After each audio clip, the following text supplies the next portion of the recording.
Hello student, आज के article का टॉपिक है how does our brain learn to read. इसको आप कनेक्ट कर पाएंगे जीएस 3 साइंस से। और ये काफी जनरल साइंस का डे टू डे लाइफ में बहुत यूजेज है और इसकी हेल्प से आप बेटर अंडरस्टैंडिंग कर पाएंगे कि न्यूट्रिशन भी एक बहुत बड़ा फैक्टर हो सकता है चिल्ड्रन की लर्निंग पर, उसकी रीडिंग स्किल पर। और रीडिंग स्किल एक्चुअली होती क्या है और वो कहाँ से डेवलप होती है, वो सारी चीज़ें आज के आर्टिकल में पढ़ेंगे। और आते हैं आज के आर्टिकल के एनालिसिस पर। ऐसा एस्टिमेशन है कि दुनिया में जितने लोग रहते हैं उसमें हाफ लोग ऐसे हैं कि जिसे मोर देन 1 लैंग्वेज आती है। अगर साउथ इंडिया की बात करें तो वहाँ पे परसेंटेज जो है वो ज़्यादा है। वहाँ पर ज़्यादातर ऐसा देखा गया है कि एटलीस्ट 2 लैंग्वेजेस लोगों को पता होती है, उसमें वो लोग बोलते हैं। और इसका क्रेडिट जाता है वहाँ पे हाई रेट ऑफ लिटरेसी है। इस वजह से लोग वहाँ पे लिखना और पढ़ना जानते हैं मोर देन 1 लैंग्वेज। इंसानों को बहुत अच्छे से पता है कि लैंग्वेज ऑफ द वर्ल्ड क्या है, स्क्रिप्ट क्या है, कैसे उसे लिखना है। लेकिन फिर भी हमें बहुत कुछ जानना है कि हमारा ब्रेन जो है वो कैसे रीड करता है किसी भी चीज़ों को जो हम पढ़ते हैं, कैसे उसे कॉम्प्रिहेंड करता है लैंग्वेजेस को। जो प्रोसेस ऑफ लर्निंग है वो स्टार्ट होती है जब हम पढ़ना स्टार्ट करते हैं कुछ, और फिर हम हल्के हल्के चीज़ें समझ पाते हैं कि ये लेटर क्या लिखा है, अल्फ़ाबेट है क्या, और अंडरस्टैंड करते हैं कि ये कैसे साउंड प्रोड्यूस करता है। और जैसे जैसे हमारी रीडिंग स्किल डेवलप हो जाती है, चाइल्ड होता है, बच्चे जो होते हैं वो अडेप्ट कर लेते हैं परसीव करने में, वो लेटर अंडरस्टैंड कर पाते हैं साउंड, और कैसे ये एक साथ मिलकर एक वर्ड बनता है, उसे बोलना सीखते हैं। और हल्के हल्के करके एक सबकॉन्शियस एक्शन हो जाता है और इजीली वो रिकॉल करके पढ़ पाते हैं। रिसर्च ऐसा इंडिकेट करती है कि ये प्रोग्रेस जो है वो एडेड होता है, हेल्प से होता है development of visual word from area, VWFA हमारे ब्रेन में डेवलप होता है ये। और ये जो VWFA है वो हमारे ब्रेन में एक पार्ट फॉर्म कर लेता है और वो रिस्पॉन्सिबल होता है रिकॉग्नाइज करने में विजुअल सिग्नल, जैसे कि फेशियल फीचर या ऑब्जेक्ट।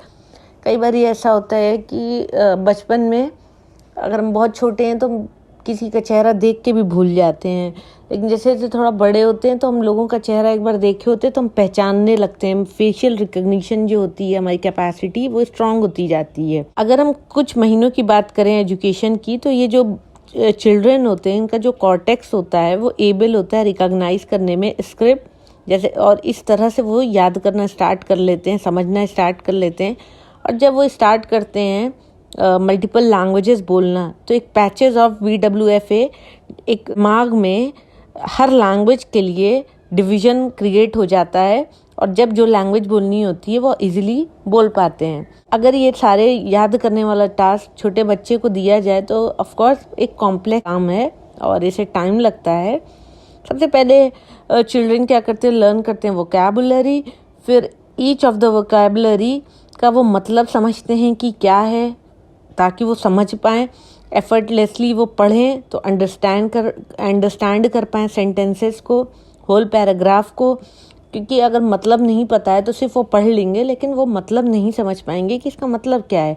अगर किसी के पास एक अच्छी वर्किंग मेमोरी है और फ्लेक्सिबल रीजनिंग स्किल है तो उसे हम कहते हैं आम भाषा में एग्जेक्टिव फंक्शन, और ये अलाउ करता है चिल्ड्रन को एक बेटर रीडर बनने के लिए।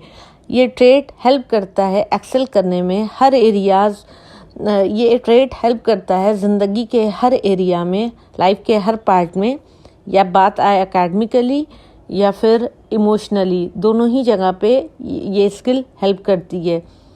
एक स्टडी है प्री स्कूलर्स की बाय Sumitra Selvam and her team, और उन्होंने अपने रिसर्च में फाइंड आउट किया कि एग्जेक्टिव जो फंक्शन के हम ऊपर बात किए हैं वो इम्प्रूव होती है अगर बेटर न्यूट्रिशन लिया जाए।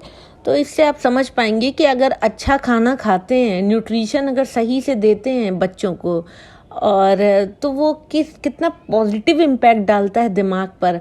अगर किसी बच्चे को सही से खाना नहीं मिलता है, वो सही से खाना नहीं खा रहा है, तो अगर उसे न्यूट्रिशन नहीं मिल रहा है, वो डेफिशिएंट है, तो उसकी ब्रेन की फंक्शनिंग भी बेहतर नहीं होगी। अगर ब्राइट माइंड चाहिए तो उसके लिए हेल्दी बॉडी चाहिए, हेल्दी बॉडी में ही ब्राइट माइंड्स होते हैं। इस बात को दिमाग में रखना ज़रूरी है जो बच्चे टाइम लेते हैं अंडरस्टैंड करने में किसी भी चीज़ों को, या वो विजुअल टेक्स्ट हो या कोरिलेट टेक्स्ट हो विद स्पीच, उसमें कुछ हो, या रिकॉग्नाइज करना हो वोकल साउंड, ये वेरी करता है वन यंगस्टर टू नेक्स्ट, क्योंकि सारे बच्चे एक से नहीं होते, सबकी कॉग्निटिव स्किल्स एक सी नहीं होती है, सबका दिमाग अलग है, सब न्यूट्रिशन लेवल पे भी अलग है, सबकी रिंगिंग अलग तरह से हो रही है, सब कुछ जब अलग है तो लर्न करने की कैपेसिटी भी youngster to youngster, children to children vary करती है। अब हम समझ लेते हैं कि वेरियस रीडिंग डिसऑर्डर्स होते हैं जिसको लोग रिकॉग्नाइज नहीं करते हैं, लेकिन आज इस आर्टिकल में कुछ रीडिंग डिसऑर्डर्स होते हैं जिसके बारे में मैं डिस्कस करूंगी। फर्स्ट है डिसलेक्सिया। इस डिसऑर्डर में डिफ़िकल्टी होती है पढ़ने में। ये एक न्यूरोलॉजिकल प्रॉब्लम है जो एसोसिएटेड है reduce language processing activity in the brain. मतलब जिसको ये बीमारी है या जिसको ये प्रॉब्लम है, ये डिसऑर्डर है, उसकी जो लैंग्वेज प्रोसेसिंग कैपेसिटी है दिमाग की वो कम है, इस वजह से वो जल्दी जल्दी चीज़ें नहीं पढ़ पाते हैं। सेकंड है अफेशिया। ये भी एक लैंग्वेज डिसऑर्डर है। ये होता है ब्रेन डैमेज की वजह से। अगर किसी पेशेंट को स्ट्रोक आता है, उसको स्ट्रोक आने के बाद ये इशू आ जाता है, ये बहुत कॉमन है। और इसकी वजह से क्या होता है, रिड्यूस हो जाती है एबिलिटी एक्सप्रेस करना या अंडरस्टैंड करना किसी भी लैंग्वेज को। इस डैमेज की वजह से एक और प्रॉब्लम हो सकती है, वो है एलेक्सिया। इसमें क्या होता है, इनेबिलिटी होती है अंडरस्टैंड करने में, कॉम्प्रिहेंड करने में रिटन लैंग्वेज। और एक और प्रॉब्लम हो सकती है या फिर अग्रेफिया। इसमें क्या होती है, लिखने का इशू आ जाता है, इनेबल होते हैं कोहेरेंटली लिखना, अच्छे से लिखने में। हल्के हल्के करके रिकवरी हो जाती है अफेशिया से, एक काफ़ी कॉमन है।